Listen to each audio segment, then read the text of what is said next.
মা ফাতেমার নয়ন মনি হযরত আলীর জান, মা ফাতেমার নয়ন মনি হযরত আলীর জান। ইমাম হুসাইন শহীদ হলেন কারবালার ময়দান, ইমাম হুসাইন শহীদ হলেন কারবালার ময়দান।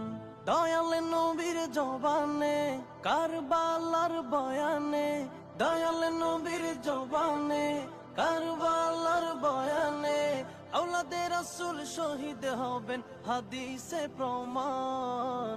ইমাম হুসাইন শহীদ হলেন কারবালার ময়দান, ইমাম হুসাইন শহীদ হলেন কারবালার ময়দান, ইমাম হুসাইন শহীদ হলেন